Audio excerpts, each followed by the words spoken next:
Pernah kepikiran nggak soal sebuah tenda kuno yang jadi pusat kehidupan satu bangsa selama ratusan tahun? Kedengarannya unik ya?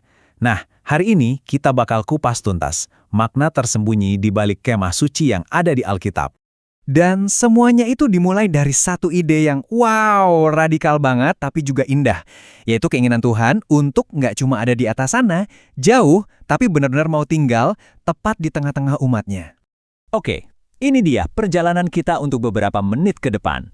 Kita akan lihat gimana tenda sederhana ini jadi tempat tinggal Tuhan, terus jadi pengingat visual, jalan menuju pengampunan, dan akhirnya sebuah gambaran dari rencana penebusan yang jauh lebih besar. Baiklah, langsung aja kita masuk ke bagian pertama. Tuhan di tengah umatnya. Coba bayangin, ya selama hampir 500 tahun. Itu lama banget loh. Selama itu, struktur yang bisa dibongkar pasang ini jadi pusat spiritual bangsa Israel. Bisa dibilang ini kayak alamat fisik Tuhan di bumi, tempat di mana surga dan bumi itu bertemu dan manusia bisa mendekat kepadanya. Tapi, fungsinya ternyata lebih dari sekedar rumah Tuhan loh. Kemah suci ini secara aktif membentuk cara bangsa Israel memandang Tuhan dan diri mereka sendiri, apalagi waktu itu mereka dikelilingi budaya-budaya asing. Jadi, kemah suci ini punya dua tujuan utama. Pertama, ya jelas, untuk jadi tempat tinggal Tuhan. Tapi yang kedua, ini penting banget, yaitu untuk menjauhkan Israel dari praktik penyembahan berhala yang marak di sekitar mereka. Jadi ini kayak pengingat visual yang ada terus-menerus di tengah-tengah perkemahan mereka. Nah, ini dia pertanyaan besarnya. Gimana caranya Tuhan yang begitu kudus, begitu suci, bisa tinggal di tengah-tengah manusia yang, ya kita tahu sendirilah, nggak sempurna? Jawabannya ternyata ada di dalam desain kemah suci itu sendiri. Strukturnya itu seolah-olah jadi cetak biru atau peta dari Tuhan yang nunjukin gimana caranya orang berdosa bisa mendekati Tuhan yang kudus melalui ibadah dan pelayanan. Jadi jalannya itu spesifik banget. Ada 3 langkah.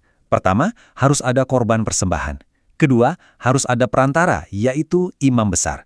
Dan ketiga, yang paling penting, harus ada penebusan oleh darah.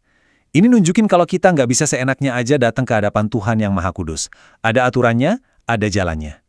Nah, disinilah ceritanya jadi makin menarik dan makin dalam.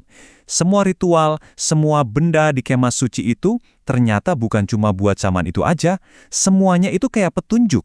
Sebuah bayangan yang menunjuk ke sesuatu, atau lebih tepatnya, seseorang di masa depan. Betul sekali, setiap detail, setiap sudut dari kemah suci itu ternyata menunjuk pada satu hal, rencana penebusan Allah yang paling utama. Nggak ada yang kebetulan, semuanya itu bagian dari sebuah cerita besar yang sedang Tuhan tulis. Dan simbol-simbol kuncinya jelas banget. Ada mezbah tembaga, tempat korban dipersembahkan sebagai harga atas dosa. Lalu ada imam besar yang perannya sebagai perantara. Dan ada darah di atas tutup pendamaian sebagai simbol penebusan. Masing-masing menceritakan bagian dari kisah penebusan itu. Oke, sekarang kita sampai di puncak dari semua ini. Mari kita lihat gimana seluruh sistem yang rumit ini akhirnya menemukan penggenapan sempurnanya. Dan disinilah semuanya jadi masuk akal. Di kitab Yohanes tertulis, firman itu telah menjadi manusia dan diam di antara kita. Kata diam di sini dalam bahasa aslinya itu sama persis dengan berkemah. Jadi, Yesus datang untuk mendirikan kemahnya di antara kita.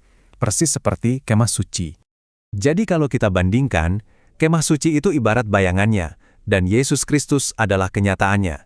Di kemah suci ada imam besar sebagai perantara, tapi Yesus adalah imam besar yang sempurna. Di sana ada korban darah hewan, tapi Yesus adalah korban dengan darahnya sendiri. Dulu akses kepada Tuhan itu sangat terbatas, tapi lewat Yesus, akses itu terbuka lebar bagi semua orang yang percaya. Jadi, bagaimana sebuah tenda kuno bisa mengubah segalanya? Ternyata bisa. Kemah suci itu lebih dari sekedar peninggalan sejarah. Ini adalah bukti abadi dari kerinduan Tuhan untuk tinggal bersama kita. Nah, pertanyaannya sekarang buat kita, bagaimana kita membiarkan kehadirannya itu benar-benar mengubah cara kita hidup hari ini?